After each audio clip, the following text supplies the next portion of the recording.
Welcome to Spoilers Intended, a podcast about series, novels, and films. For this episode, old villains will emerge, universes shall converge, and Peter Tingles will surge. That's right, we're talking Spider-Man No Way Home.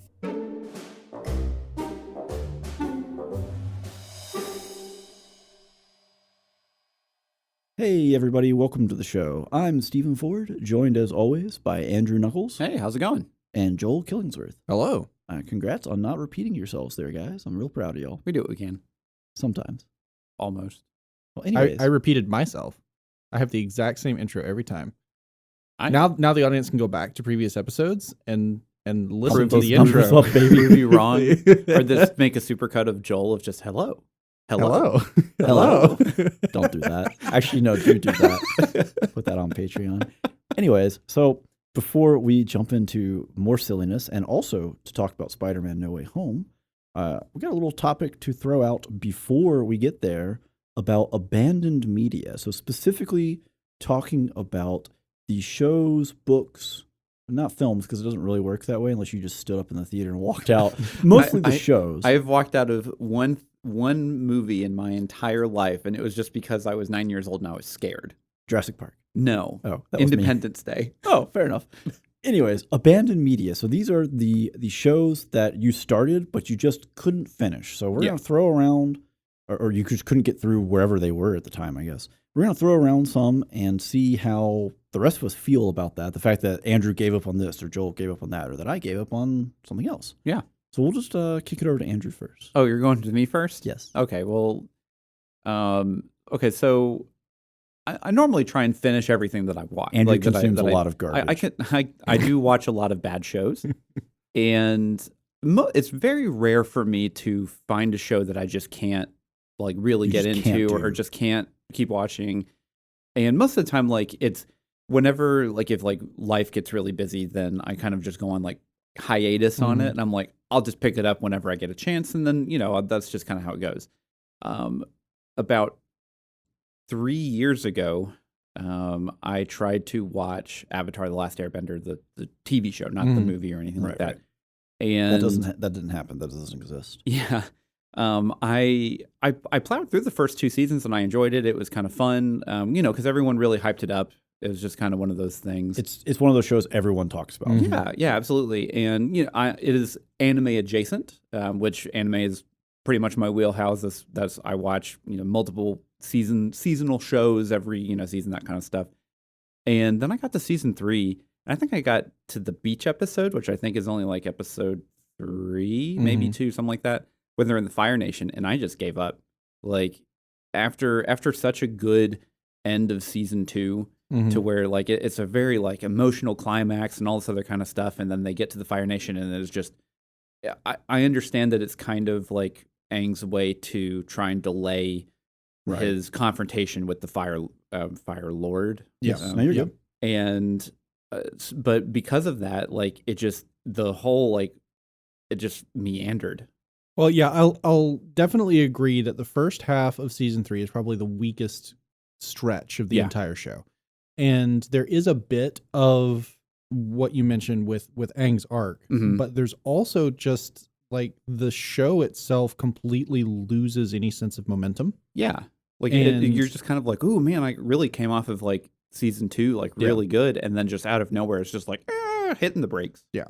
But once you get to the finale. So 14 episodes. So the beach is episode 5. Okay. And I actually disagree. I think you actually hit a couple of good episodes prior to that, because the Sokka Swordmaster is the before Swordmaster's before that. Is the swamp the Painted Swamp Lady. Town, the Painted Lady? That the Painted Lady was a good one. So I think there are actually some just going through. I actually had to go back. I was you are IMDb. This is season 3, right? Yes, because definitely I don't remember. Season 3. But it is. Those are season 3. So those do happen before the beach episode, which isn't really terrible. It wasn't a bad episode, but I think it took a lot of the steam out of my engine. There's a lot there to still mine, right? There's the conclusion of Zuko's arc, which is probably the best thing in season 3. There's Aang and him coming to grips with his internal struggles. But overall, I think that the main problem is the lack of momentum and the loss of momentum. And if you can get over that, there's still a lot of good stuff to be had in the second half. So I agree that it can be kind of rough, season 3. Yeah. And it kind of this is going to be the end, and it just kind of wanders around. Well, and it so the first season, it actually took me quite a while to really get into kind of the characters and stuff. I had to really kind of force myself for the first, I'll say half of the first season to really get into a lot of the storyline and everything like that. And just it's always been kind of one of those things where whenever I'm watching I'll say an anime adjacent title, a lot of them like Clone Wars and that kind of stuff, they're initially meant for younger kids. Yep. Right. And because of that, the resolutions that happen are very simple and very straightforward, which that's not necessarily always a bad thing, but then also at the same time, it's not as engaging until you get further on in the show, whenever they kind of realize, oh, we actually have a little bit of an older audience for this. Why don't we amp up some of the emotional weight and that kind of stuff? And that's where season 2 was ooh, this is I kind of like that. So I will say season 3 has a lot of, it's kind of schizophrenic in that there are a lot of emotional payoffs throughout it, but there's also a lot of, did that have to be an episode? Do I need to see Aang agonizing over the confrontation again? But the finale is absolutely worth getting to. Yeah. The final, because you're an animation nerd, the actual final showdown between them is great animation. Okay. Yeah, I mean it's always been kind of on the back of my mind, but that one was definitely more of a, if I literally have nothing else to do, and then I also remember that I need to finish watching it, and then I also have the time to watch it, and I feel like I should watch it.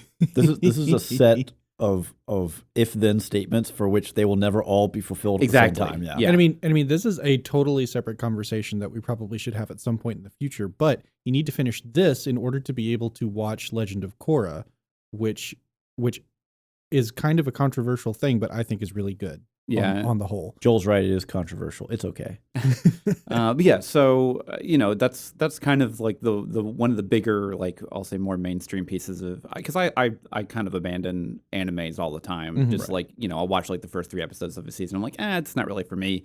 But that's not really abandonment. It's just more of I already know what I want. And this is just not going to give it to me. Yeah. Because most anime are not that good. But so for me, I hate to emphasize Stockholm Syndrome. Yeah. But you've reached the point, you've gotten so far into it. Yeah.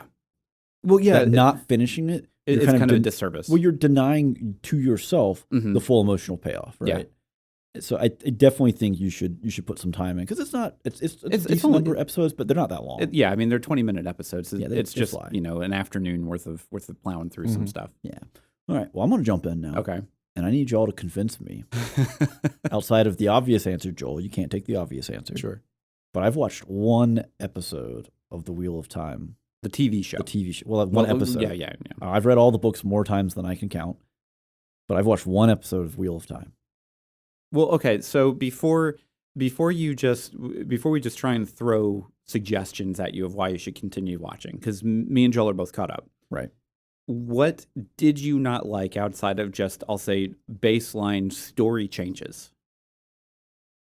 It feels like they are almost immediately going off the rails in terms of leaving the established story, which has a lot of concern for me, not in terms of, I don't want to see this, oh no, they're ruining the characters I love, my childhood or something like that. It's not that so much as it feels like they are already setting up the train wreck, and I just don't want to watch it happen. Does that make sense?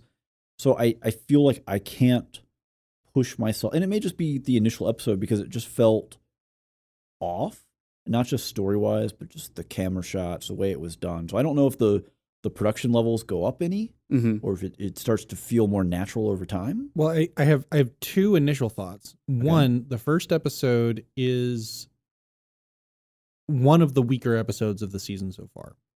It's not necessarily the weakest, but it's down there. Yeah.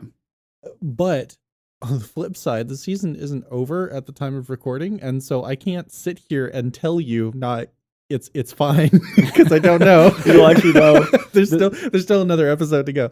So I have on the main enjoyed the ride. Right. And there's plenty to nitpick over, obviously, but the we performances have been good to great. Okay, that's fair. I have heard that from people that, for the most part, the people they have chosen to play the roles have done a great job on screen. Mm-hmm. So, kind of piggybacking off of that, I'll say the main side or antagonist, the white cloak guy. I don't even know his name, but the white cloak. Eamon Valda is the character. Yeah. Gotcha. He is probably one of the most chilling examples of a sociopathic guy that is in power that I've seen on screen in he's a the very questioner, right? very long time. Like whenever he is on the screen, you're like, ooh, this is like actually pretty uncomfortable. Okay, in a good way. That's a great selling point because I love good villains. Yeah. Oh, and I like good villains. Mm-hmm. So, and I'll definitely say, because you kind of talked about production values, unfortunately, the production value of how they visualize the Aes Sedai's magic and stuff doesn't really improve, but nothing else really gets worse. So do we have more of Moraine stand dancing? Yes. And other Aes Sedai. And other Aes Sedai. Oh, sad. They actually have a scene where multiple Aes Sedai link. And form a circle, and they basically. Oh no! It's it must have been a very awkward on set experience of like, all right, you're just gonna have to do this. They're gonna pass around the shots of tequila to get them. But like I've actually enjoyed, because I haven't read all the books. I've only read up to basically first book and a half at this point, and I have definitely found it enjoyable. I was never really big on Game of Thrones whenever it came out, just because I just don't do really, really well with a lot of like overt graphic violence and everything like that. So this is like right on the edge for me at times, where I'm like, oh, that's kind of a little bit too much. That's fair. Yeah, there was definitely a little bit of that for me too, where it was just like, ooh, this is a lot, because most fantasy outside of Game of Thrones, you get the implication that this dude's been stabbed, but you don't really see it. Yeah. The sword plunges off screen, etc. So yeah. So the best part about him abandoning the show is that he actually doesn't get to abandon it, because we're going to review it, and whenever the season finishes, and whenever we can. Don't use the obvious answer. At some point in the future, we will be reviewing the whole season as a whole. As a whole, yeah. So you're going to have to watch it at some point. Yes, but give me a reason to have hope. It hasn't been terrible. And I said hope, Andrew, not mediocrity. Well, okay, so I will say this last episode definitely alluded to not as much of a deviation as you initially presume. Right. Which, unfortunately, as people have read Eye of the World, you kind of want a deviation at the end, because that's kind of a weak ending from the book. It is pretty boring. And so like, and that's actually, because in order for me to wholeheartely endorse it, I need to know how the season ends, because I need to know how that plays out. Right. Yeah. That's really the key to the season for me. Right. But they have definitely alluded to not as much of a deviation as they may have kind of hinted at the beginning of the series. So there's that. Well, you have successfully convinced me in a totally not a gun to the head method of picking the show back up. But we'll move from it. You're welcome. I do what I can. Right. So for me, it's Full Metal Alchemist Brotherhood. Okay. I have attempted to watch this show twice. The first time I made it through one episode. Now, hold on. I have to be specific here. This is just Brotherhood. Just Brotherhood. You're not including any full Metal Alchemist, right? Okay. Yeah. Want to make sure. Yeah. Because there is a difference. There's a big difference. Right. But so like the first time I attempted it, I got through a single episode, and I couldn't take the art style that was employed, where any emotion that is a sudden change in emotion was depicted with little tiny cartoony caricatures of the characters. They go chibi. Yeah. Yeah. And it pulled me out of the scenes. It made me not emotionally attached to what was going on. Did not like it at all. I was cajoled and told, you've got to push through it, because this is like the best show ever. And I tried it again. Uh-huh. and I got probably a third of the way into the series where they kind of have a clash with. Definitely not a third. Well, I don't know. I didn't finish it. It's a 64 episode series. It is okay. I got probably 10-ish episodes in. Yeah. And I fell out, and I think it was because of the pacing that it was not progressing the story quickly enough to pull me along, and I just put it down one day and just never picked it up the next. Mm-hmm. And I think that's where I am. Okay. So, initial question: were you watching it in the dub or the sub? I was watching it in the dub. Okay. So Andrew's gonna tell you you're wrong. Okay. So this is not to get into a debate about whether dubs are better than subs.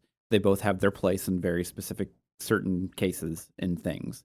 However, I will say that the sub or original language for Full Metal Alchemist Brotherhood is substantially better quality than the dub is. And I'm sure that may make some people angry that are listening to this. I'm sorry, but I just got nothing to say.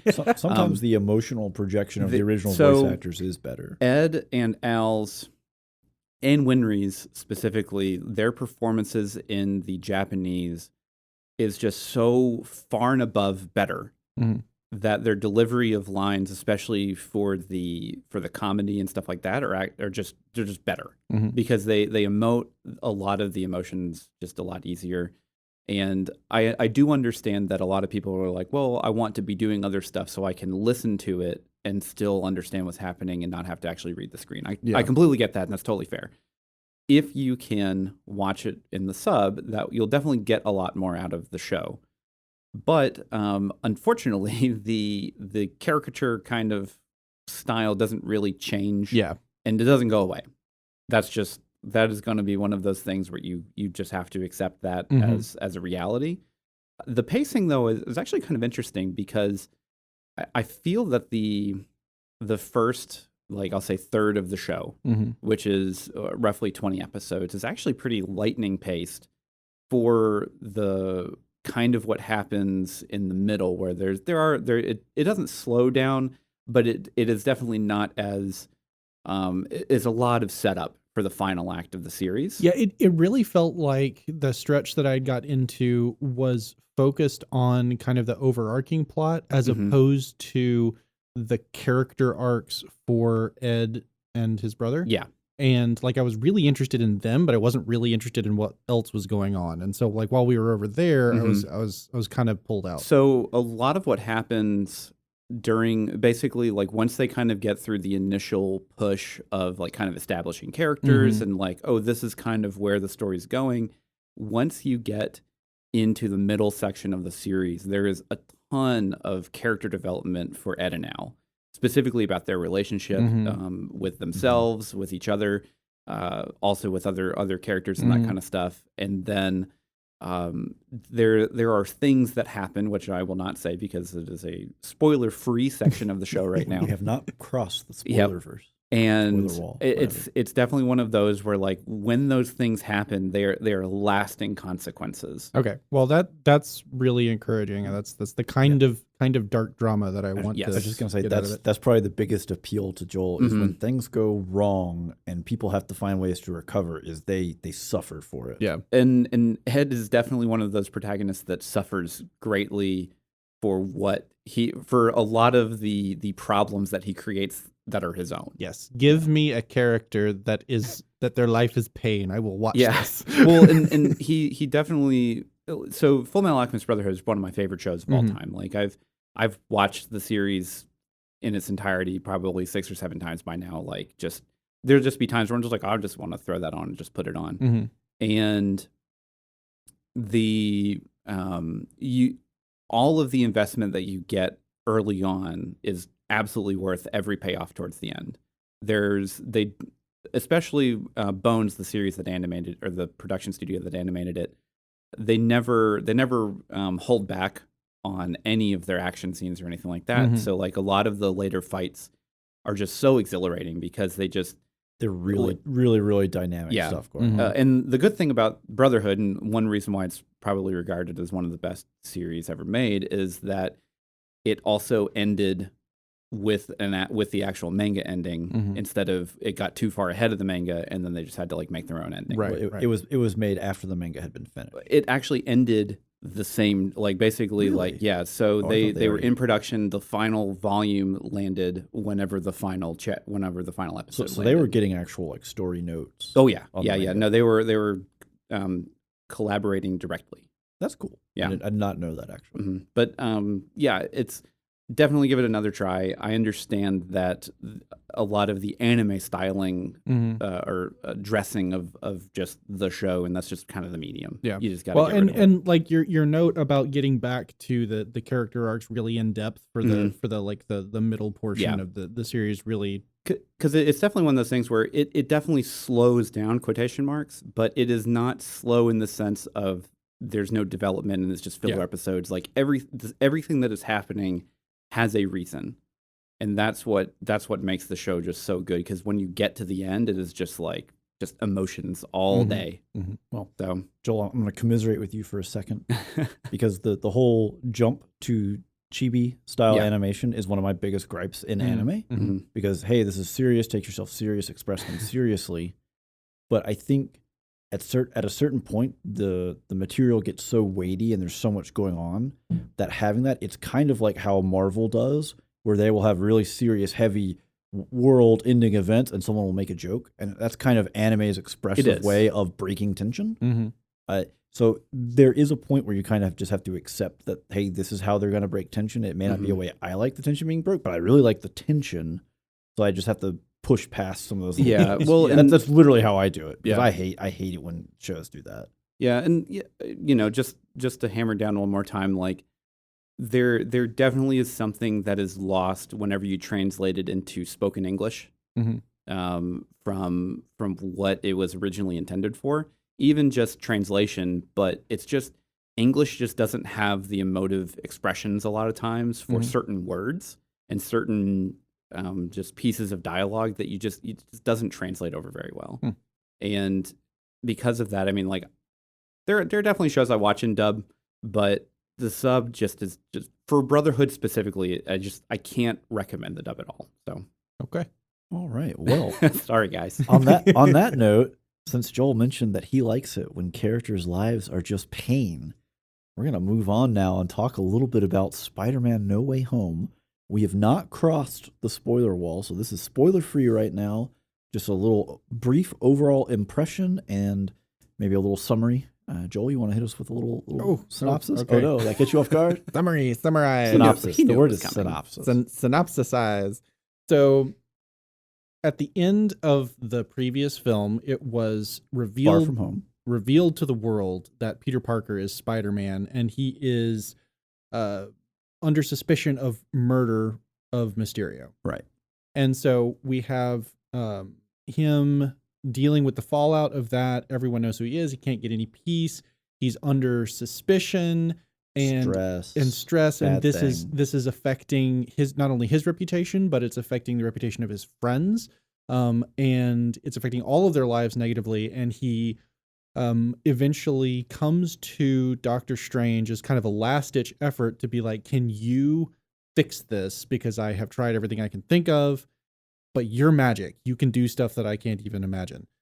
And Doctor Strange inconceivably says yes. Inconceivably. Inconceivable. And from there, it is just madness. No, that's the next movie. Wow. Hijinks can't really go into it past that point without hitting heavy spoilers. Okay, so on that note, Andrew sounds like he has something he wants to say. Oh no, I was just gonna say, give us the score that we all aggregate. This is the score that we aggregated for. Our aggregate score was a 7.8. Very respectable showing. Out of 10. Out of 10. And there were some good and some bad. I will say, first thing out of the gate, I walked out of the theater saying, this is the best film that the MCU has produced to date. I do remember you did say that. Messaging that in our group chat, because we did not see it on the same night. And I would say that you are close to that. It is definitely within the upper tier of MCU fare. Mm-hmm. Yes, I wholeheartedly agree with that statement. Yeah, I wouldn't say it's the best. I would definitely say it's probably within the top 5. I don't want to throw spoilers here, but you might start to understand why the score is what it is when you hear us making these arguments about, oh, it's the best. Well, it's top tier. Yeah. So I enjoyed it. Mm-hmm. Like I'm a big fan of Spider-Man, like we've kind of talked about last episode, for Into the Spider-Verse, and it's definitely one of those things where going into it, I had pretty decent expectations of what I was hoping to see, Mm-hmm. and honestly, they kind of paid it back in spades. Yep. I got more than what I was hoping to get, and there were definitely problems, but mostly not with the story, the characters, and what is shown on screen. Mm-hmm. So we'll get there on that breakdown. But yeah. Yes. And I would agree. I think it met or exceeded expectations across the board. And Joel, not to make you page back through your notes, but I want to go to look at. No, I actually do want you to page back through your notes. What was our composite for Ghostbusters Afterlife? Our Ghostbusters Afterlife. I want to 7.2. Was it 7.3? 7.3. Okay. So that was also a movie that we all enjoyed, Mm-hmm. and we agreed that maybe there were some flaws or some issues, but overall, a really great movie that we would see again in theaters. Yes. Yeah, absolutely. So this is better than that. I do want to qualify when I say this is my assertion that this is the best film that the MCU has produced. My general opinion is that there is a ceiling on how good MCU films can be, and it's not super high. Yeah. It's about an 8. Yeah. So Sounds like. Ooh, this I felt This is a 7.8, so it's about an 8. I felt like this pushed the boundary on what an MCU movie could 7.5. The ceiling was 7.5 prior to. well, yeah, no, I mean, so like we'll there's also kind of a floor that they do a good job of not skirting with very often. Sure. Yeah. So props. props. The MCU has done a very good job over the years of being perfectly adequate to better or higher quality superhero films that everyone, what you're going in to the movie theater to see. Mm-hmm. And whether that's a good thing or a bad thing, exactly, it is a known quantity walking into these films. You have a pretty good idea that you're going to get reasonable to quality entertainment, and you're going to like it, and you're not going to be like, oh, I wasted my money. Yeah. Exactly. 9 times out of 10, basically. Yeah, and then if you're very familiar with the source material, then that'll probably just elevate it even more or make you mad. I don't know. I think it is. I think that's one of the biggest points in the MCU's favor. Marvel Cinematic Universe, for anyone out there who doesn't do abbreviations somehow on this, there are a lot of adaptations. We've talked about some on this show already, but there are others out there that there are a lot of diehard fans that they are angry about. Mm-hmm. And I think for the most part, Marvel fans have not really ever come out up in arms about something that was done in the film. Yeah, I mean, there's always, going to be those couple people that are like, oh, well, they didn't put this guy in there, or like they did this character wrong because he's not like that in the comic books or whatever. Yeah, the closest you might have had maybe Iron Man 3. Yeah, with the switch with the Mandarin. With the Mandarin, but oh gosh, not to go back to Star Wars, but the fan base there, right, was very polarized. And you've never had a moment in the Marvel fan base where that's happened. And I think that's to their credit that they are telling good, consistent stories that are well adapted. Yeah. At the end of the day. Yeah. And that's what you're going to get here. And honestly, like if you are a Spider-Man fan at any level, if you've seen any of the Spider-Man films that have come out to date, just go see it. It was definitely worth the watch in theaters. Like totally worth it. It matches the tone that you expect for a Spider-Man story. Mm-hmm. It has a lot of heart. It has a lot of heartbreak. Yep. It has a lot of excitement. And a lot of humor. Well, and some fantastic fight scenes. Yeah. And not like the CGI cacophonies that you normally see from that's from actually MCU one films. of the nice things about Spider-Man, because Spider-Man isn't some kind of world-breaking powerhouse. Yeah. One, he can't fight villains who are, so that immediately means both him and his opponent can't throw things all over the place. It's not just like they we're going to to jump up into closer. the world. It's very close in, and that has its own level of satisfaction. Yep. Well, I feel like we've pretty well covered kind of the spoiler-free side of things, and it sounds like we're about ready to buckle up and head into spoiler land. However, as we enter the intermission, remember, you're the only one with the power to turn this off. And that's okay, but before you do, support the show at patreon.com/spoilersintendedpodcast. Now, as we exit the intermission, remember, with great spoilers comes great responsibility.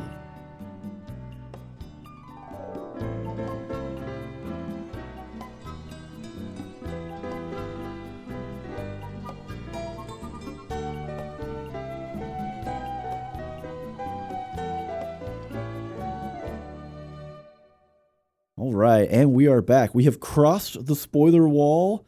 There are there are spiders all ahead right now. Maybe some other creatures. We don't know. We're about to find out. So, guys, we're going to jump right into it, do a quick breakdown on how we judge, how we create our score. That was a 7.8. So we look at 4 categories: spectacle, performance, score, and plot. And as we hit each one, we'll give maybe a little quick blurb on what those each mean ultimately. So to start it off, we're going to look at spectacle. So for spectacle, we are looking at the overall impact, both the emotional, what kind of stakes were there, how well was it shown, the effects, the overall energy of the film. Yeah, the oomph of the film here. Mm-hmm. So I'm going to kick it out to Joel first on spectacle. I gave it a 9. I thought that it was really exceptional. There was an awful lot of just incredible visuals, particularly in the fight between Spider-Man and Doctor Strange, where we got to go take a step back to the Doctor Strange film and get all of the mirror dimension visuals where it's fractals and impossible geometries all folding out of itself. It's funny how I just talked about how Spider-Man's power level means that his opponents aren't that high. So that means it keeps the CGI down. And then we immediately jumped at But at the same time, I absolutely love the Mirrorverse stuff. I love that in Doctor Strange. I love the buildings moving and the effects. Yeah. So and with that, Doctor Strange is not trying to hurt. Oh yeah, he's not going all out. No one here is trying to harm the other. Yeah, really. Peter's just trying to escape, and Doctor Strange is like, "Come on, kid! What are you doing? Like what are you doing? Yeah. I already pushed you into a whole different universe that you don't even understand. What do you think you can do to me?" Yeah. So, go on. I felt like the only part where it sort of started to fall flat was in the climactic fight. Mm-hmm. We're way past the spoiler wall now, where all 3 Spider-Men are running around and they're beating up the 5 members of the Sinister Six that actually showed up and weren't drunk on a beach. 4. Well, no, really 3 if you're talking about the fight, because Goblin doesn't show up until later, and then Ock is on their side. Yeah, he's on their side. Yeah. But no spoilers or anything. No, I mean, but when all of 3 of the Spider-Men are together, especially in that scene where they come around the edge and they're silhouetted by the moon. Yeah. Oh, well, that's one of those things where Marvel knows what it has, and they're like, I'm injecting this straight into your veins. Yep. But in the individual, when they started to I think it was earlier in the fight where they were pairing off and they were 1v1ing a lot of bad guys. And they were doing really badly. And in those scenes, it was very, very difficult to keep track of who was where. Yep. Because they hadn't taken off their masks yet. They all have very similar costumes that when they're in good lighting and standing still, you can clearly tell the difference. But it's dark. Well, right. and Tobey Maguire's and Garfield's outfits are very similar. Mm-hmm. Where Tom Holland, you know who he is. Well, his has the metallic sheen to it, whereas theirs are just cloth. Yeah. Mm-hmm. So that was the only part that I would ding the visual experience for, is that you kind of get lost in the early part of the climax. Visually. I actually thought that was interesting and it relates more probably into plot and how they sold the interaction and how well they were getting used to it. But I actually really liked that bit, because even though you couldn't tell who was who necessarily, they were all getting in each other's way. Mm-hmm. One guy was throwing a web here, and the other guy was cutting across it trying to swing. They were very much so just disjointed. And it didn't matter. And that part was great. I really liked that. But at the end of the day, it doesn't matter if this is Toby or Garfield or Tom. Whoever this is doing this and whoever this is happening to, the weakest link is the strength, right? Mm-hmm. So it didn't. Initially, I was having the same issue of, man, I really don't know what's going on right now, who this is. But it's just, this is the confusion of it and them not being used to it. Yeah, so I bought it. They tried to fix that a little bit by anytime that there was a scene with a singular Spider-Man, Spider-Man would talk. Yeah, right. In some form or fashion. And they tried to do it. Unfortunately, Garfield and Toby kind of sound similar, especially whenever they're not talking at length. Well, especially when it's just a quick quip. Yeah, it's real hard. So like I was like, was that Toby? I don't know. Was that Garfield? I don't know. Definitely not Holland. Yeah. See, I had that, and then I was just like, it doesn't matter. I hit a point in the fight where I was like, it doesn't matter. At some point, they're going to establish who they are. Yeah. And for now, I don't have to worry about it because this is obviously the build up. Mm-hmm. Yeah. Well, and you know, it's one of those things too where because they tried the initial thing where like each Peter Parker would pair up against not one of their villains. Right. They would pick someone else, and then, you know, obviously they kind of get their butts kicked, and then they were like, all right, we need to figure this out. Yeah. And I loved it so much where it's like, I've never worked on a team before. I've always done things alone. Well, I don't mean to brag, but I'm gonna brag. I was on the Avengers. And Toby's like, that's great. What is that? Yeah. Are you in a band? Are you in a band? That's great. No, the interplay between them was really well handled. Yeah. So anyways, Andrew needs to give a score for Spectacle. I also gave it a 9. Oh boy. I like Spider-Man. Spider-Man's fun. And I like Spider-Man villains because they're generally very grounded and they have like most of the time reasons to be like bad guys. They have like good motivation. Like Doc Ock, you know, he lost his wife and then, you know, he has these arm thing. Well, no, he killed his wife, I think, from Spider-Man 2, if I'm not. Well, he loses control and it takes him over. Yeah. But like, you know, and then Green Goblin was just, you know, he's just trying to be, you know, he's just trying to advance military technology, and then, you know, he experiments on himself. He has less of a motivation at that point because he has a Gollum issue, he has a split personality. Yeah, I feel like this was probably, it was like he was a better character. We're getting there. Coming in. We're getting there. Yeah, that's later. Anyway. But yeah, like honestly, like the fight that just totally sold me on the film was the initial turn whenever Goblin basically betrays Tom Holland in the apartment. And then they are just crawling in the hallway, and he's just hammer slamming him down through a floor. No, that was like that was like, this is what I'm here for. I want to see Tom Holland get the crap beat out of him. That was a fantastic fight on the heels of a fantastic character scene. Yeah, a lot of really good interaction and arc development, emotional feelings, right? Yeah. Well, and this is kind of jumping ahead a little bit because we haven't gotten into like plot or anything like that, but whenever William Dafoe is like working on something and then Aunt May asks him just a question, and he like, you can hear the Goblin whenever he basically like responds, but it has like the Goblin rasp to it. But this was before he's turned, but he's like, trying to keep it hidden. And and I was like, ooh, yeah, this is about to go down. Yeah. Well, Steven. I am also German. I gave it a 9. Germans all around. It's hard to not like it. Yeah, the CGI is great. The stakes were high. Even the the small, stakes were definitely the small stakes, not the world-shattering stakes, but just the, hey, look, if I send these back, I am condemning them to their death. Why can't I help them? Why couldn't I fix? That was it's great. Very Spider-Man. That is a very close personal level, because ultimately, all of these people, the villains, were friends of Spider-Man. Not this Spider-Man, but they were the various other Spider-Mans friends at some point. Yeah. So Spider-Man as a whole conglomerate item within the metaverse, or however you want to look at it, has a compelling reason to want to help these people. If Toby could go back in time and help Doc or Norman, he would. Yeah. Right? Yeah. And so it fits perfectly, even though these aren't his people. Tom's Peter still wants to. That's a terrible sentence. Anyways, he still wants to help fix. So even when the stakes were quote unquote small, well, what's one life against billions, right? Strange has a line something along that. That still feels like great stakes and really good room to play and make things happen. And they did. They paid it off. Yeah. So. Yeah. It was honestly, it was just fantastic. It was just entertaining throughout the whole film. You know, there's a couple issues that we'll get to here in a moment. Well, it'll show up. Yeah. So moving forward, we're going to jump into performance next. So for us, this is all about who was cast, how they handled the role. Did they bring something more to it? And I want to be really strict here.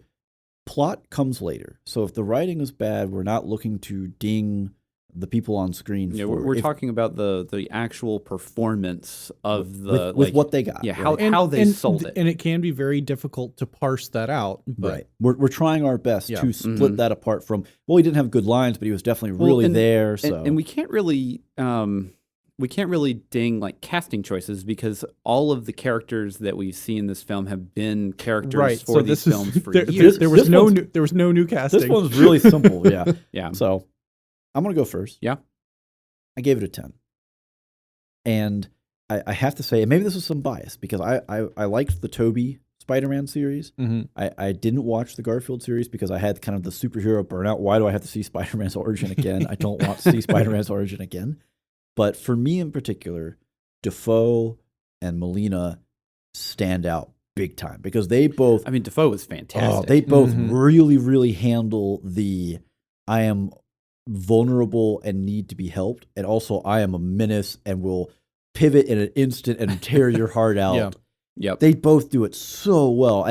Jamie Foxx, did a great job. I didn't see the Garfield movies, but as Electro, put me in there. Let's go. That was good. I absolutely loved, and I mean, to talk about Willem Dafoe's performance, the scene where he turns, and Peter has the tingling, and he's coming out, and he's like, "There's danger." Gosh. And he can't figure out where the danger is coming from, and he focuses on Jamie Foxx's Electro for a while, right? Because he that's where he knows, from. and like it sort of is because he's been dissentive. He is on the verge of flipping, right? And then he incapacitates Norman, right? And then Norman gives a speech, or rather, the Goblin gives a speech, and it completely lays out his philosophy in a concise way that makes you understand him.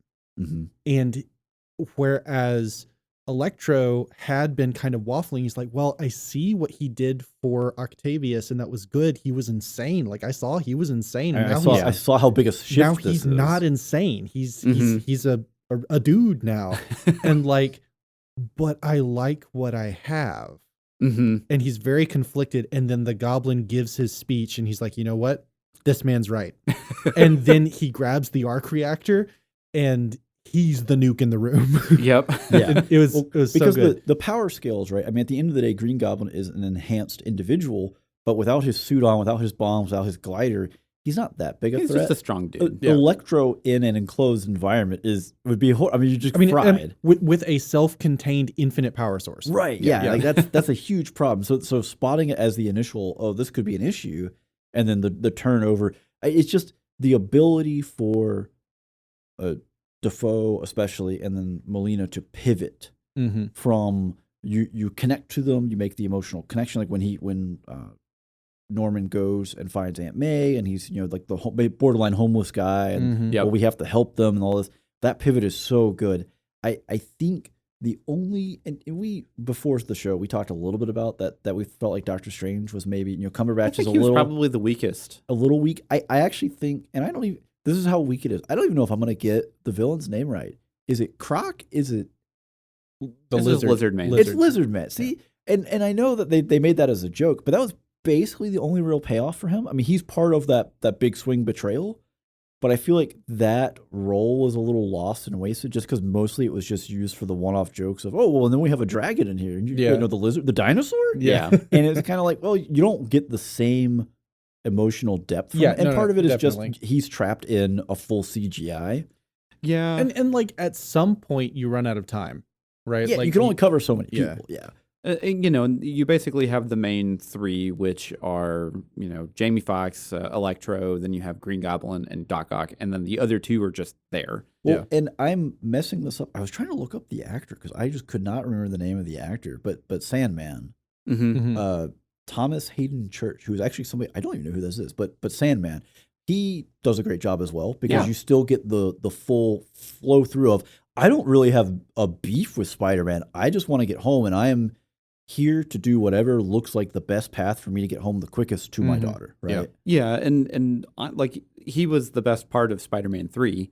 That's not saying a whole lot, but it is true. Yeah, because he was the most sympathetic of the villains because he wasn't really a villain. He was just, a poor guy that just got caught into a collider. And I feel like I feel like the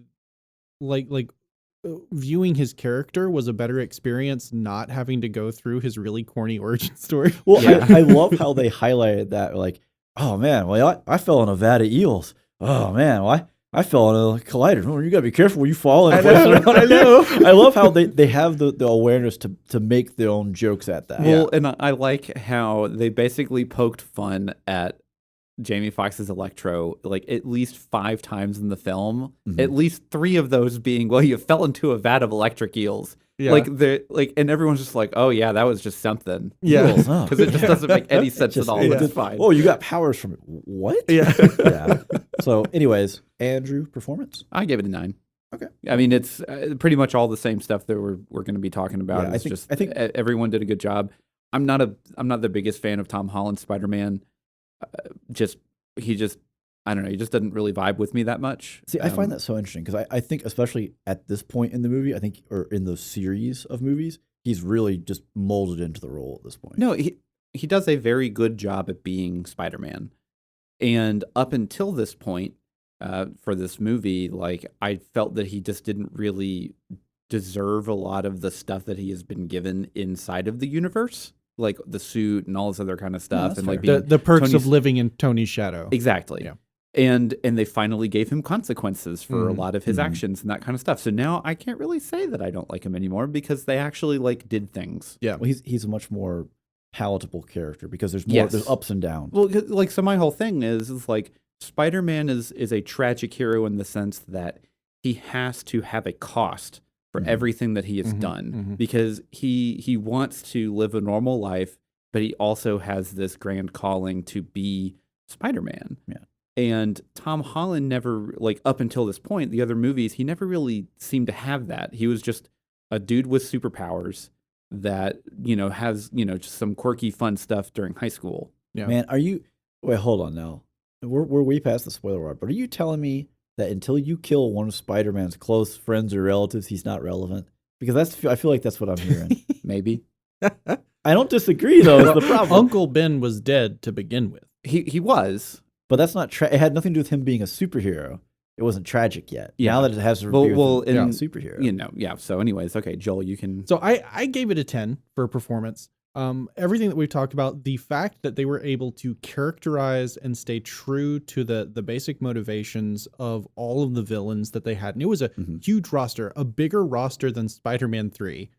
And which has been lampooned for how poorly a job it handled the number of threads it had. Well, okay, so there's some caveats to that though, is they had already had movies that introduced the characters and their backstories and all this other kind of stuff. That is 100% true. So it's not like they were introducing new villains. It was set up to succeed, but it still had to succeed, and it did. But the thing is, we got every single one of those villains' origins and why they existed, and most of their motivations within No Way Home, and most of the time done in a way where it's the same thing as how Spider-Verse did it. For the most part. This is another origin. Well, we're going to do another origin where this is the villain's origin. Well, you fell in a vat of eels. Yeah.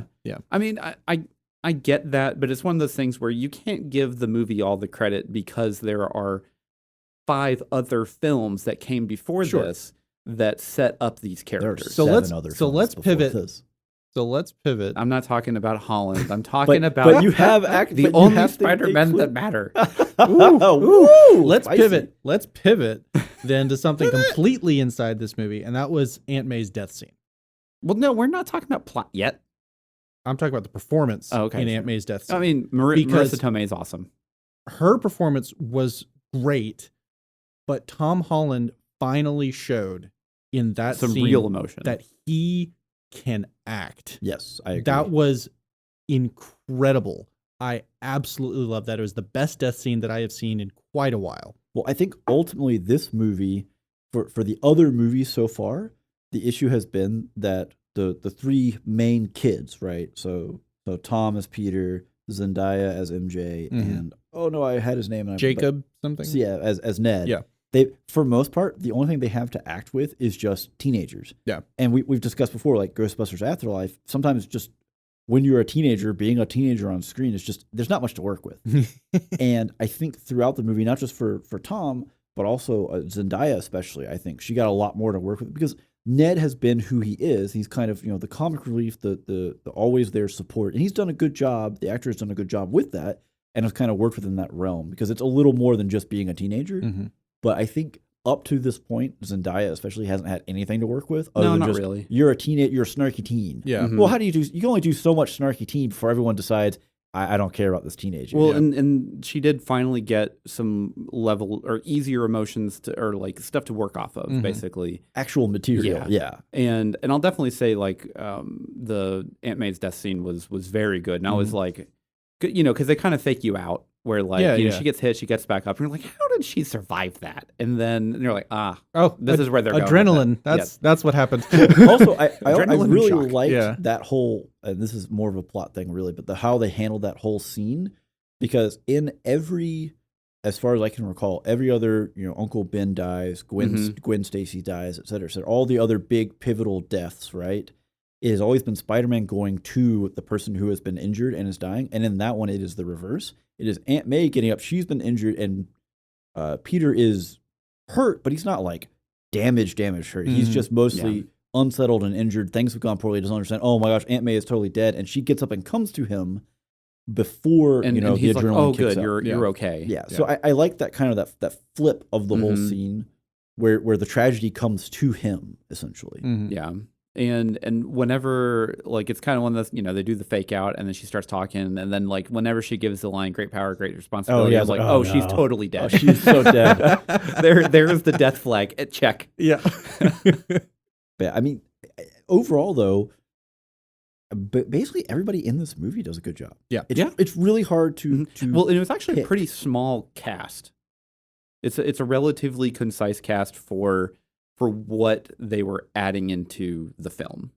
That's fair. You kind of build high rather than wide. So Yeah. each person has a chance to have more depth because there's just not as many. And speaking of pulling stuff in, like we can't move on from this subject without mentioning the chemistry and camaraderie that you had between the Tom Holland, Tobey Maguire, and Andrew Garfield, Peter Parkers. They did a great job with the trio of brothers basically was just a joy to watch. I think I'm just a Tobey Maguire, just super fanboy. Like he's my Spider-Man. Yeah. Fight me. The final scene whenever Tom Holland has beaten Goblin to the ground and he is picking up his glider and he's about to just throw it on him and stab him. He's going to reenact the initial scene. Yeah. And then Toby just comes in and stops him from doing it, and words doesn't even and just say a word. Stares at him, and it's just like you can just see all of the emotions there, and it's just like, oh man. Well, especially because up to that point, and we're ranging into plot, but it's so tied together, it's hard to separate. Up to that point, they've all talked about how, of all the people in the world, right?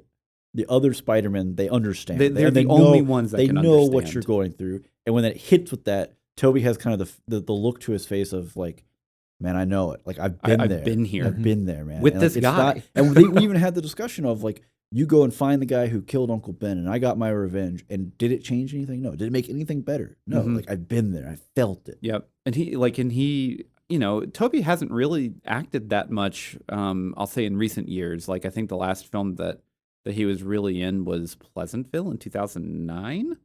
I think. I may be wrong. Is that what you were looking up? Joel's looking it up. I was looking up another movie, but okay. He really doesn't act that much. And you can, whenever, like him coming back on just for this movie, like he still has it. He's still got the chops. Absolutely. Like he is, especially during the little lab scene, whenever they're all just kind of like quipping back and forth and stuff. Oh man, it was just great. Just fantastic interactions between all the main characters. Yeah. All right. Well, Joel, have you found anything more gripping about Tobey Maguire's? No, I couldn't spell his first name, but I found Tobey. I missed the E. McGuire. So he was in Boss Baby in 2017. That's voice acting. He was in Pawn Sacrifice and The Spoils of Babylon. In 2014. So those are his three most recent. So pretty so he's very sparse in acting. Mm-hmm. So, but definitely still has it. Mm-hmm. So on that note, we all got a score on performance, right? So we're going to move to the most controversial score, where we talk about The The score. So to clarify, this is not the score of the score. This is the score of the score. what we are talking about here is the music. How did the music and the composition, how well did it fit in with the movie? How well did it work? How well did it not work? Did it elevate things? Did it detract from things? Right, exactly. Did it make you feel awkward? Did it absolutely sell that big emotional moment when the music hits? You get the big brass. So do we want to start high? I think we should start high. Really? We want to do a sliding scale down. Yeah. We'll start with Joel. We'll start with Joel. So I gave it. So before I tell you the number, no. Let me give you the verbal definition. Let's give him some. Let's let him set up the defense, and then we can knock it down. Yeah, that's fine. Let me give you a verbal definition. I felt that this was a standard Marvel film in the sense that the music technically matched the emotional content of the scene, but was utterly 100% forgettable. So it did its baseline job in being present and not making you watch a scene with no music. And it didn't say, hey, you should be happy when the scene content was sad. And so I gave it a 7 because that's like, it was fine. So interesting grading scale because we go all the way down to a 1. Actually, we may go to a 0. We've never actually discussed this and settled it for sure. I assume it's a 1. One day it will come up. We're going to find one, don't you worry. But interesting because that's a C in a grading world, right? But that is definitely not higher than average. So I find it interesting that you give that description of, well, it did its job. It's just basic average, but it's a 7. So that feels like it's a little higher than what you described. I have given something else with the same verbal description a 7 in the past. I mean, that's fair. So I was trying to be consistent, like internally consistent with my own grading scale. So there you go. Well, sell us on. Yeah. What? Okay. So like, what in the verbal description do you disagree with? Okay. So all the music was forgettable, right? Correct. There was no Spiderman theme, correct? Not that I remember because it's forgettable. Okay, cool. Just wanted to make sure that we were on the same page. Okay. That was the lowest hanging fruit of do we want the music to work for the movie was fit the Spider-Man theme in somewhere. Well, okay, now to be fair, the ending of the film is a very somber, sad thing. Aunt May's dead. Everyone has forgotten that he's Peter Parker. He's broke. He's living in a random apartment in New York. I get it. You're not going to have broke and living in an apartment in New York. Great question. I don't know. That is how the magic of Hollywood works. I am poor and broke, and here's my $1,200 a month rent. But what? But okay. So that is obviously not a time for this triumphant Spider-Man theme. Yeah, like that's not. There were definitely moments. I mean, they took the time to put all 3 of them doing the silhouette pose in front of the moon, and then all landing, all staggered behind it. Like, that is the perfect time for it. They didn't do it. I'm not going to say that had to be the perfect time for it, but if you can make that moment happen in the middle of the fight, there's another moment somewhere in the movie where you can drop this, even if it's just J.K. Simmons riffing on it to describe how he's a menace. Yep. Right. But somewhere in that, you need to fit it in. Mm-hmm. Just default baseline. Yep. So. Okay, yeah, you said it was a forgettable thing, and you still gave it a 7. Sure, whatever. Sure. I'll allow it, I guess. All right. Well, we're on the sliding scale. You can't stop me. We're on the sliding scale. Yeah, so that means it's going to me. It goes to him. Yeah. So, I scored the score of 4 because, and these are my reasons. Marvel tends to kind of overlook the music, so the average for a Marvel movie is that the music is generally kind of forgettable, right? Mm-hmm. Okay. This music was mostly forgettable. There were moments when I was like, is there music in this movie? And then they had a little somber bit. There's a little bit of music. Okay, great. So to me, that says that it's average, but a little below average. 4. Yep. That's average, but a little bit below. Okay. Because, and if we wanted to play the missed opportunity game, you had so many emotional moments in this movie that just were not supported by music. And the emotional moments still sold. So maybe they're just like, well, we don't need the music budget. But if you had the music there, holy crap, people, you could have Can you really imagine nailed it. if this film was scored by Hans Zimmer? Or Alan Silvestri? Yeah. This Okay. So we'll put, well, or even, and I don't even know who did the score, who assembled the soundtrack for Spider-Verse, right? Yeah. But if you just had and just from the trailer that we got the other week, you know they're going to hit it out of the park again because they gave you a sample. What about Spider-Verse 2? Spider-Verse 2, yeah. Part 1. Okay. Part 1. Yeah. Yeah. Anyways, all right, we'll throw it over to Andrew. Okay, so I gave it a 3. Yep. I mean, I don't disagree with any stated objections so far. So this is my thing here. So the movie was very entertaining. I loved it. It was a very, very fun film to go to. I would go see it again. Mm-hmm. I'm sorry that we have a rubric that makes us break down very specific parts of these films because I know that I am bringing down the aggregate score here. And Steven is too. Yeah, same. But it's one of those things where, like, I thoroughly enjoyed the film, and I'm sorry that I have to give it a 3, but MCU music is always generally really bad, except for basically 3 cases, which is the first Avengers, which was done by Alan Silvestri. Then there is the Infinity War and Endgame, which was also done by Alan Silvestri. Mm-hmm. You have clearly made successful films with an actual composer, and you still don't do it on other ones. And in a lot of ways, this movie, because it pulls so much together from other previous established movie sets, right? Because that was kind of the big selling on Infinity War and Endgame was that it was all these threads tied together. Yeah. This movie has that same kind of nexus point feel, and for the most part, they hit all the highs that need to be hit, except for the music. And so the thing is, like, so whenever Electro's character is introduced, and he does his first like burst of electricity, they actually have the music from his movie in there. Mm-hmm. It has like the kind of like the techno, the blah blah blah, and they have that, and then never use it again, never. Yeah, and like this is how theming works, right? Well, when he enters the room, you need to have some tone. It needs to mix into the other tones that were already happening, right? But the other tones weren't there yet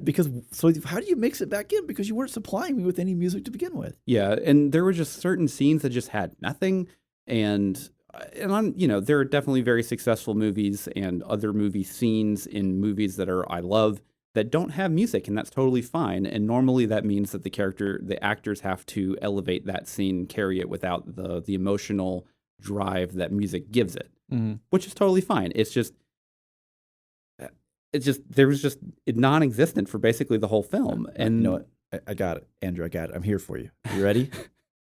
The biggest flaw in No Way Home is that at the end of the day, when I went home from the theater, I'm not humming anything. There's no tune stuck in my head. There's no reason for me to go on Spotify or Pandora and pull up the soundtrack. Honestly, if you go on Spotify and pull up the soundtrack, I'm curious if there's only like 4 tracks or something, because there just was no there. Yeah, I'm really curious now. I want to see this. But there was no drive, because when I am working on stuff at home and I want to listen to some music that doesn't have like words to it, and I don't need the distraction. Movie soundtracks are a great way to do perfect. Lord of the Rings soundtracks. These, and if they had given me some really in-game gets in there. If they had given me something really good to work with, I'd add it to the rotation and let me re-feel these moments that they've sold me in this movie just from the music. But the connection's not there. So I know that ultimately, because of this score and because of the way we do the rubric, it really pushes us out of line with what, like a Rotten Tomatoes score or critics or any of these kinds of things. But maybe they're wrong. I mean, music is an integral part of the theatrical experience. Okay, so it should not be ignored when looking at something critically. Yeah. Okay, so I kind of feel a little bad now. After have the Spider-Man theme in there? Okay, no, it does not have the Spider-Man theme. I am looking at this. There's a lot of tracks. That's fine.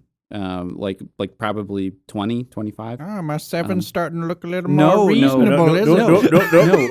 All this does is it just makes it even more damning. Because no. It means the mixing was poor and it was pushed all the way out of it. The composer is the same guy who did the Star Trek 2009 soundtrack. Oh, okay, wow. Michael Giacchino. I'm sorry, I don't know how to pronounce that. Well, I mean, and that may not be his fault, because like you've got the editing and the mixing. It could just be the mixing. Yeah.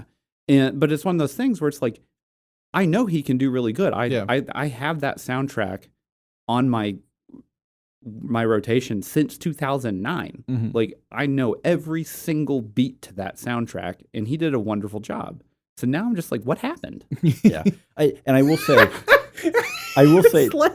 it's like Rian Johnson in The Last Jedi. Oh no, we're back to Star Wars again. I will say the number of tracks, and I know I threw a number. Oh, there's only going to be 7. But if you listen to, like, say, the Moana soundtrack, which Yeah. Moana has a killer soundtrack. It does. Fantastic. 23 songs. If you actually ask, your Echo, I don't want to use the actual name, but the items in your home where you can say a word and your smart assistant devices to play that soundtrack, there was an error for a little while where it crammed every single bit of the soundtrack into that. So it had like 30 tracks, and a lot of them were like a minute and a half long, and they're just little blips that would fade through the background while there was dialogue. So you had to like wade through 15 minutes of it going from track to track just to get to You're Like Welcome or Shiny or anything. It's just, this is awful. So maybe that's what this is. But now I'm gonna have to listen to it because I want to actually know. I want to know what the score was because the movie didn't tell me. Yeah, I mean, what I'll do tomorrow when I'm working is I'll throw this on, and if for whatever reason I am changed and change my opinion, then I'll make a retraction for the next time we record. It probably won't happen. Well, or even we could. I'm gonna listen to it too. But you know what? It doesn't change my score for the score. Yeah, because it's all tied to what the movie was. Yeah, and it might be great on Spotify. But if they mixed that wrong and they made a conscious decision to jam it down into the back to where you barely get anything, you know what? They deserve low marks. And if it's really good, they deserve lower marks. Yeah, that's a bad choice. Yep. Anyways, moving on. We're past the spicy. We're back to we love the movie. It's time to talk about the plot. Joel, you want to describe to the listeners what plot means? Plot is the the stuff plot. that happens. The story So our score for this is the stuff that happened good or is it bad? Is it consistent? Yeah. Consistency is actually a really big deal. Consistency is one of the most important aspects of it, I think. But there's also like plausibility, and in the overall, did it support your suspension of disbelief to immerse yourself into the story? Yeah. So basically, if I can pull a Doctor Strange and go into the Mirrorverse and drive an absolute freight train through the plot hole in your movie, you're not going to have a good score. just by default. You're going to get dinged for it. Yeah. So having said all that, I don't think we've actually started with Joel. No, we just started with Joel. I haven't gotten to go first. Andrew goes first. I gave it a 7. They haven't. He was so spicy to get in there and throw out an average. No. I think that it was a perfectly adequate plot for a superhero film in the MCU. Basically, my biggest issue was just basically all just the magic. There's little to no explanation or bad explanation for what they're doing, why they're doing it, and then just kind of like Doctor Strange lives by his own rules. That's fine. I think probably my biggest like 2 specific takeaways was if he brought people in because they knew who Peter Parker was, Electro wouldn't actually be there because he doesn't know who Peter Parker is. This is why Andrew wanted to go first. He wanted to get this one. He wanted to be able to say this one. Well, there's a whole conversation with him and Garfield is like, well, I thought you'd be black. Yeah. Like, blatantly, you don't know who Peter Parker exactly. is. Okay, and it's a great play off of the Miles Morales thing, right? And that's a great in joke, but you literally just put in there your own plot hole. You built it into the into the dialogue, and then put a mirror to look at it. So then the other thing was just at the end, so obviously everything is collapsing in the multiverse. All the bad guys are kind of like coming in that know Peter Parker. Even I don't know who all that is from the Viking universe and the Valhalla and whatever else. Yeah. But yeah, so everything's kind of collapsing down, and Peter is trying to talk to Doctor Strange, and he's like, "Well, what can we do?" And he was like, "Just make everyone forget who I am." Okay, that's a reasonable request because Peter has clearly messed up all this sort of stuff, right? And now it is his responsibility with the assist of Doctor Strange to make that happen. Because Doctor Strange can do magic. Yep. So, Doctor Strange is like, well, go say your goodbyes. Okay, sure. There's no other caveats to this beyond just go say your goodbyes because I'm going to cast the spell. And so, Tom Holland goes down there and talks to Zendaya and Ned and all this other kind of stuff, and they say their goodbyes, and then he just whips away. Why? Why can't? Okay. Right, so, because if he casts the spell, then he's like, well, okay. So you have amnesia. I am your friend. My name is Peter Parker. I'll take you home. I'll buy you a scone. We're gonna sort this out. Yeah. So okay, and Okay, and then this is kind of like the overarching this, but keep on. Well, it's coming. It's coming. There's an overarching thing with Spider-Man of basically the people that he knows and loves always basically have problems because of him. Yes. Regardless of whether they are direct or not, they are always in danger. There's always something that basically he can't control to help them out. Yeah. Because it is actively detracting from, not from their relationship, but just from their life expectancy is the best way to describe it. And that's the whole shtick of Spider-Man. So from that perspective, he should just basically say his goodbyes and not say, I'll find you. Because that implies the fact that, well, he's going to tell you again who he is, and then this kind of removes the whole reason of why you're doing this. Right. So I'm gonna jump in. Well, actually, I'm gonna jump into your jumping in. No, that's not how this works. Because everyone who's already in this universe can know. Like, they're not the problem. Yeah. It's just that there's no way with the spell, the way that they've set it up, and the writers can do whatever they want. But the way that they've set it up is there's no way to select who is affected by the spell and not. Yeah. Well, and so like telling people locally is fine because they're not the problem. Yeah. Well, and they make it clear that the more complicated the spell becomes, the more caveats there are, right? From earlier in the movie, the higher the chance of failure or something weird happening out of which is what happens. So the cleanest break is the full break. Because as long as you don't overburden it or overcomplicate it, it will work. Well, and so my initial point is, or my original point is basically like, if he wanted to say his goodbyes, and then basically not tell them who he is later on, then he should have just gone away like he did.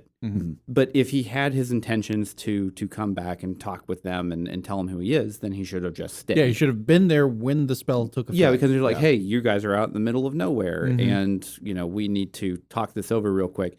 And obviously, whenever he comes back to her in the cafe with Ned there and stuff like that, he kind of realizes that was the proper choice. That was such a well-paced scene. Yeah, to not tell them. To basically not tell them who he is and that kind of stuff, and that's totally fine because that is how Spider-Man's meant to be. Like he's not meant to have everything. Yeah. All right. Well, I'm going to jump in here. Sure, go ahead. Again, before I was so rudely interrupted. I will not rudely interrupt you this time. Can I interject the interjection? I will end you. First, I'm going to jump in with my score, which is an 8. Because there are some holes. We're in the middle of talking about maybe a hole, maybe it's not a hole, maybe it's just a divot. There's something wrong there, and we're not sure how to quite work our way around it. Sure. So the movie starts with all these problems are happening. I need people to forget that Peter Parker is Spider-Man, right? Yeah. Well, no, I don't want Ned to not know. That doesn't seem right. Well, I don't want MJ to not know it. I don't want Aunt May to know. And how does that work? And that breaks it, right? So ultimately, the realization here. The initial problem for Peter Parker is that by being associated with me, I am negatively impacting the people whose lives I care about. Yeah. So when you reach the end and everyone has to forget who Peter Parker is to make it work, you haven't solved the initial problem if you turn around and say, hi, MJ, I'm Peter Parker, and you love me. Like, if you build that... you don't have to be a creep about it, but... You could, though. But if you build that relationship right back up immediately, you are right back to where you were at the start of the movie, and you haven't fixed the initial problem that caused the problems that led to the actual plot of the movie, right? Yeah. You have to have some kind of fix. He has to find a way to solve that problem in the interim in between of when he can reintroduce himself to them. And maybe... however many weeks later before we have the cafe scene, which, like you said, really well paced, really well done scene. And it really carried that emotional weight without music, might add. But he's trying to give his little speech to MJ. Oh, who I am. And then he sees that she has like a bandage still on her face. Yeah, she moves the hair out of the way and it reveals the bandage on her forehead. That was perfectly played too because it was really well timed the way they plays. And then again, Holland now has something to actually chew on and really act. He does that perfect pause and just, you don't. Yeah, because the minute you see the Band-Aid, you're like, oh, I know what choice he's about to make. Yeah. Well, and you know where this is going. And it is, I think, the right choice. Yeah. And that's kind of the thing is like, And that could just, and maybe it's just I have a problem with the fact that he couldn't decide right then and there whether, like the kid's aunt just died. So No, like she was basically his mom. So can we give him a little bit of leeway here? Right, but also, but that is the other point to it, right? Is you can say, oh, well, the people who have been associated with him, they're negatively affected. Yeah, they're really negatively affected. I mean, his aunt died because of the choice that he specifically made. Because of who he is, and then the choice he made as a result of that, and it cascades. Yeah. So I think this is why I call it maybe a plot divot instead of a plot hole, that they could have done a better job of selling it. I think that the individual scenes were good. They just didn't connect it with that. You need an extra line of dialogue. You need a strange interjection, something of him like, well, we're back to square one, Peter. When I finish the spell, we're back to square one, Peter. If you don't say your goodbyes and you stand right there, we're back to square one. How does that fix what I was trying to fix for you in the first place? Mm-hmm. And if they had thrown something like that in, I think that fixes or at least papers it over a little better. But I'll give them credit. You know what? I'll give them credit. It's always back to Star Wars. We didn't get the Rise of Skywalker 3PO scene of, in order to help my friends, I'm going to forget who my friends are. Oh, well, I'll take one last look at my friends. And then, 15 minutes later, he's restored from a backup because he's a computer. Oh, he knows who all these people are. So, like, you super cheapen it if you do that, right? You cheapen the whole everything of the movie. And so you want to look at this climactic sequence and be like, well, I mean, there's so many problems, but at the same time, the protagonist suffers such immense consequence from it that you're like, well, but that's good storytelling. Yeah, so it had a really good at some point, emotional payoff. Yeah, it's just there's a lot of we're going to ignore the actual like direct plot stuff. We're just going to go in universe here for a second. Does he still have a social security number, a birth certificate? Yeah, those are problems. No, how did you rent that? I mean, the first thing that I was thinking of is like, well, what about all of the video of him? Like, is that just blank? Because clearly people know who Spider-Man is. Yes. No, I'm talking just like video recordings of him. He's been outed, and the news camera is hovering outside of his apartment. Peter Parker as a person doesn't exist in anyone's memory. Yeah. Oh, okay, fair. So like a CCTV of him. Yeah. And then like what happens? The ultimate bank robber. he can even. I mean, he's Spider-Man too. Like the ultimate bank robber. Yeah. So there's definitely some wibbly bits there. I mean, it's the same thing with if you squint too hard at people coming back from the dead after 5 years in Endgame. There's a lot of just like world logistics that you're just like, huh. So does like people in the air just kind of die? Like if they're in a plane? So what's funny is those initial issues, like, oh yeah, you were on a boat. Well, congrats, you're drowning in the Antarctic now, or something like that.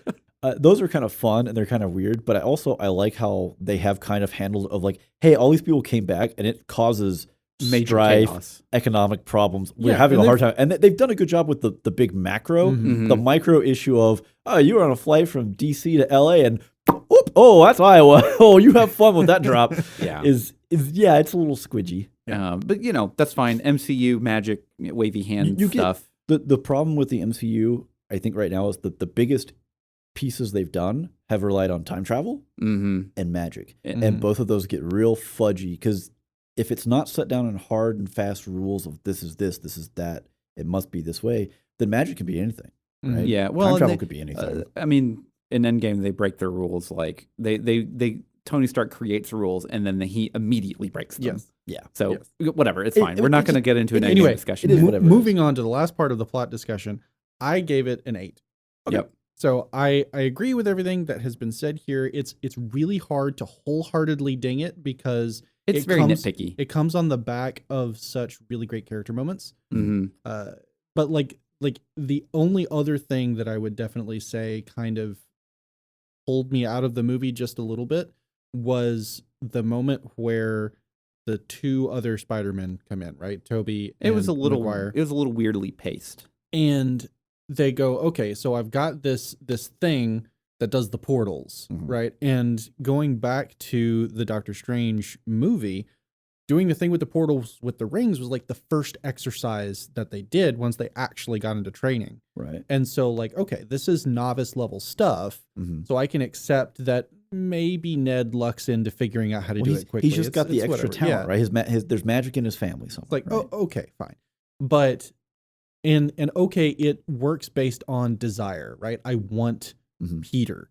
And so, but like it finds very conveniently for the plot, it finds the Peters that the plot needs, not the Peters that they need. Right. It doesn't actually follow his desire. It follows the desire of the plot. It's kind of like when you tell TiVo to record something and then, it's like, that movie had horses. You love horses. I'm going to record everything with horses in it. It's like, no, TiVo, stop, please. And then once they're like, okay, so we've got these two, we need to find Peter. I wonder if we had something that we could use to find Peter instead of going out and beating the streets to go find it. Right. And then they don't use it then. And they even that they redeem somewhat later in the film when they use the fact that he can't control this, like he doesn't really know what he's doing. He can't close the portal as a big problem in the climax. So even though the portals close after the other Spider-Men walk through them, but well, magic hand wavy thing. It literally literal hand waving. But it is sometimes disappointing when they have those moments when you could just have Ned be like, do I try a third time? And MJ is like, hold on now. We've already got 2. Do we need more? Do we really want to know that there's like 60 of these guys walking around? And you throw that one, it would get a kind of nice laugh. Mm-hmm. And 2, we know, there's not other Spider-Man out there. Well, in the second the first time that he did it and he does the portal and you see the Spider-Man in the alley and then you just see him turn around, you're like, oh, that is not Tom Holland. Way too tall. And then I was like, they're not going to introduce Toby first. No, like the fact that they did Toby last was first of all. I mean, we've got to talk about. Can we move on to the? I mean, we've handled the plot, right? We've handled the hype, faithfulness. No, because I want to talk about the non-spoiler spoiler campaign. Yeah. Okay, that's not really. It's related to the plot because it's kind of covering for the plot. Yeah. But just go for it. So like the success of this, like the box office opening weekend success of this film, 253 million domestic. Great. 50 million Thursday alone. Yeah, which just is domestic. That's fantastic. That's bonkers numbers. Yeah, that's especially a lot. for we've had the pandemic, and other movies have kind of struggled or haven't done quite as well. This thing is a freight train right now. I mean, just as a comparison, Dune, which is generally regarded as a like almost masterpiece level sci-fi film that was successful in the box office, only made 66 million for the whole opening weekend. Oh, it was less than that. I'm pretty sure it's just like 48 million. And that was considered a success.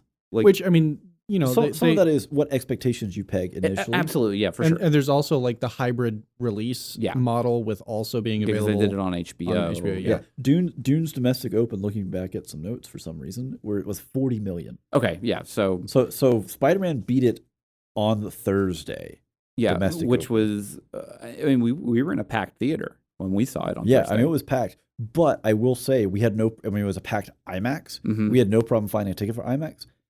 We both kind of wibbled and wobbled about, we need to buy tickets for this. IMAX was sold out. Yep. I picked a back row in a theater that was basically full of like 6 other theaters. We had to park in the parking spots that is, as Lauren describes, is a great place to get mugged. They're behind the theater. It's the first time I have ever at Patton Creek had to park behind it and not just somewhere out in the parking lot. Did you not go to Force Awakens at Patton Creek? Did I see Force Awakens in theaters? Oh my gosh! So our theater, I'm not sure, actually. Our theater in McCalla was almost full, and you told us get a ticket there. It's never full. Ever full. Yeah, that's actually really impressive, and I bet everyone was there for Spider-Man. Absolutely. Yeah. And so like, but the fact that there were so many fan theories that all turned out to be true. Yep. Right. But true. Nobody would confirm. Nobody would confirm. Mm-hmm. Tight-lipped. But, it makes you wonder, because it was so successful at generating hype, everyone had to know, is Andrew Garfield in this film? Is Tobey Maguire in this film? To what extent? What are they going to do? And they also, they had to know firsthand, right? I don't want to find out the Monday after opening weekend and get spoiled by it, like someone who's still listening to this going, why didn't I turn this off 40 minutes ago? but yeah, it's definitely one of those where a lot of whenever the Sonic movie was initially announced and they showed the first trailer and it had like the really ugly Sonic, a lot of people have pontificated that was actually just a marketing ploy because they originally had always intended to have the original look of Sonic be in the film, and then they just did that to kind of to get up some hype. Well, it's the no publicity is bad publicity. Yes, right. Exactly. And you could say that there's probably like, oh, let's just conveniently possibly hint that Andrew Garfield and Tobey Maguire are going to be in this film. And I'm going to put my tinfoil hat on here for a moment, and I'm going to say that Tom Holland has a infamous reputation of spoiling leaking things. Yep. And I can't think of a better way to hype up your material than to have one of your leading actors always spoil stuff if you tell him what to spoil. Yeah. Well, but he didn't spoil anything. There was one interview clip where they were doing like a live reaction, him and the other two leading actors, and it was like the in the trailer where it was the big clash scene between the villains that are actively attacking them, and it's just one Spider-Man. And there was even one foreign version of the trailer that let it go a little bit too long, and you saw the Lizard Man's head like react to an impact. Oh, but there wasn't anything there. Oh, yeah. And during the live react, Tom Holland goes, "Well, where's the?" And you see Zendaya just kind of die inside a little bit. That's good. I liked the pre production interview or whatever where they had Dafoe, Molina, and Fox. That was really interesting to watch. Well, for one, they like just put a camera in front of Dafoe and just kind of let him go, right? Yeah. But him saying, "Oh yeah, they were filming something else, and we were all down there, and we just started beating the crap out of Tom Holland. They started filming. This is great. Put some CGI over that. Let's redo the script." And it's one of those things. It's totally unrelated, but it's just when you already have really good actors in it, and then you send them out to promote, they're going to be, if they're invested, they're going to be good promoters of it as well, because they're just naturally going to be good in front of the camera. And Dafoe is just like one of my favorite actors so just good. In general. Everything he's in is just so much fun. So what cracked me up, I told my dad asked me about it. I told him, "Oh yeah, Dafoe's," and he's like, "Dafoe's still acting? Man, he must be 80 at this point." And I looked him up and was like, "Dad, he's younger than you are." And my dad's like, "He must have started acting early," because he's just like I remember him being in all kinds of things. Yeah. All right. So let's move on to faithfulness, and then we can just kind of give general ideas of what we where Spider-Man might go from here. No, not really that. Just kind of talk about some of our favorite moments from the film, just in general. Andrew wants a highlight reel. Oh, okay. Yeah, highlight reel of our favorite moments. Okay. So faithfulness. Yeah. I gave it an 8. Yeah. I mean, it's pretty faithful. And I there's a whole swath of Spider-Man movies that I didn't watch, so I can't tell you that it was faithful to those, but everyone else seems to think it was faithful to those, so I'm going to agree with them that it was faithful to those. There's always some we can nitpick forever, and I can't really give it a 10 because I don't know for sure, but there's always something you can nitpick. But at the end of the day, when you had the lab scene, did I believe that you had... I forgot to mention that. Yeah. What? The lab scene. What about in plot holes? Oh, what about it? Go for it, yeah. Oh, because like I could buy... knock a peg off this faithfulness right now. I could buy Garfield's Peter recreating the whatever he used to do the Lizard Man, because he's done that before. Yeah. Right? Like that was actually how it resolved in the film right there. So like he knows it. It's down cold. I could buy being able to repair physically damaged equipment that had already been constructed by an incredibly advanced fabricator.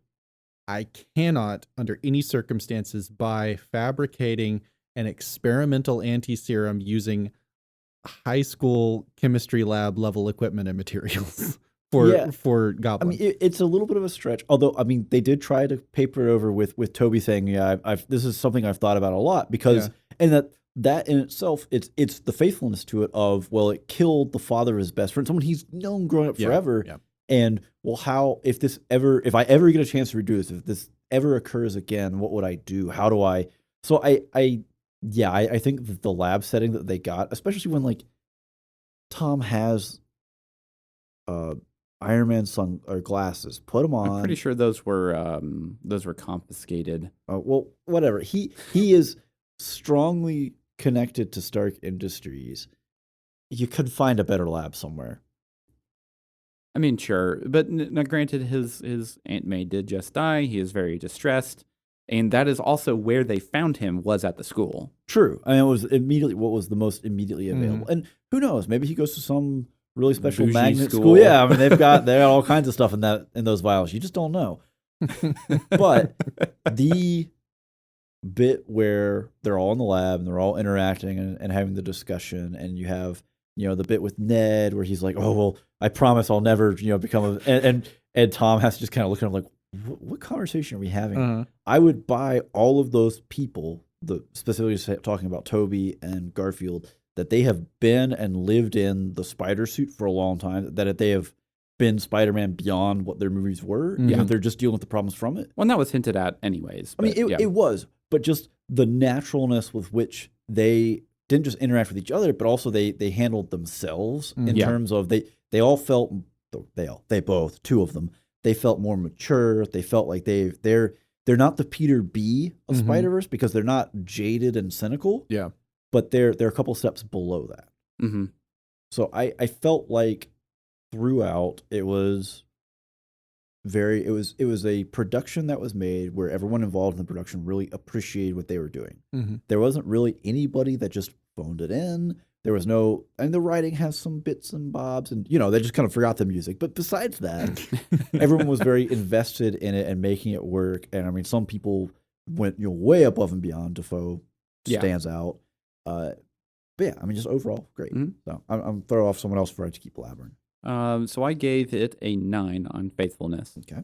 I think my two standout moments, well, really more just a couple moments, but I really loved the fact that they gave a lot of closure for the Tobey Maguire and Garfield villains. That basically once they were cured and all this other kind of stuff, which we can talk about all day, of like, well, there's no way that a serum would just immediately stop William Dafoe from being Green Goblin. But anyways, you got a lot of closure with all of them, especially Jamie Foxx's character for Electro, and then Alfred Molina's Doc Ock, and it's one of those things where it's like, those were like the very emotional parts in the film for me. Like, when Aunt May died, I was like, wow, that's really bad. And I'm sorry that happened, Tom Holland. But I am not here for you. We're like halfway through the film and I don't see Tobey Maguire on screen. And then you had that really heartfelt moment whenever they go and find Tom Holland up on top of the roof of the school, and they're all kind of like, trust me, man, we're the only ones that know what you're going through. I loved how that scene perfectly mirrored the one in Into the Spider-Verse. Yeah. Where they're all like, this is the person that died in my backstory, right? Yeah, it also even occurred, in a school. Yeah. Yeah. And then probably my favorite funny moment was right before they're all right before the final battle is happening, and they're kind of poking fun and asking questions about Tobey Maguire's web shooters. They're like, so does it just come out? Like, and that entire interaction with them was just fantastic. And it was definitely one of those, like, I'm just grinning like the whole scene, because like what they're like, kind of like what the next line of dialogue is going to be, and it didn't matter. It was still just super fun. And their chemistry was amazing. Yeah. So Joel, I really tried to find something to ding it for in faithfulness, and I couldn't. So I gave it a 10. Oh my god! Like it handled it brought the character of Spider-Man from the Tobey Maguire film. It brought the character of Spider-Man from the Andrew Garfield films, and it gave those characters closure. In a way that was really impressive with the amount of screen time that they took to do. Yeah. And I gotta say, like, for favorite moments of the film, we had a really responsive audience Mm-hmm. in our theater. And so when Andrew Garfield takes off his mask after coming in, Yep. we have the whole audience going, whoa, you know, and there's even one guy down near the front where he's standing up and he's clapping, you know.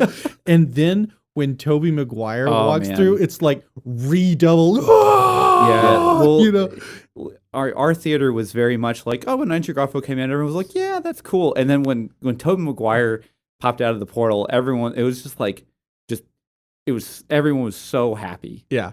Because and back to the PR campaign, maybe question mark.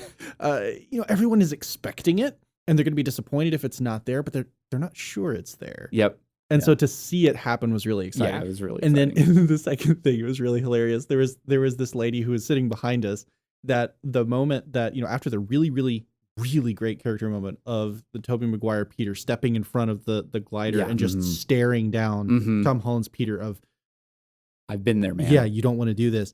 And then, you know, Tom Holland is like, okay, fine. Yeah, you're right. Mm-hmm. And then Goblin stabs Toby's Peter in the back. There are complaints surrounding that, but it's okay. And, well, I mean, sure, whatever. He's been stabbed before. But I feel like spider sense should, you know, preclude that from happening. But anyways, this lady shouts out, "Oh no, he killed Toby. You better kill him now." It was so great.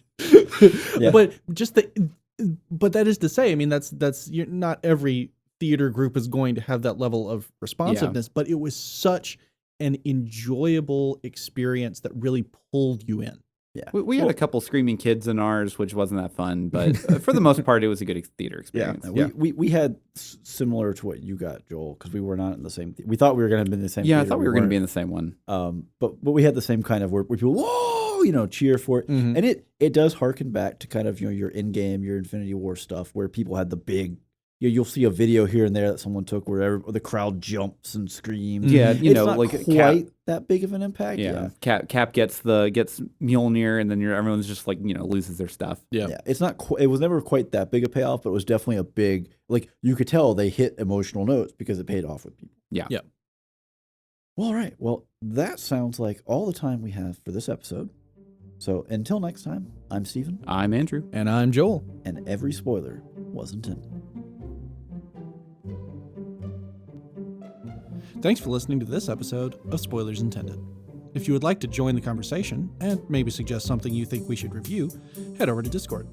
If you really liked what you heard, you can also support us on Patreon. Links are in the description below.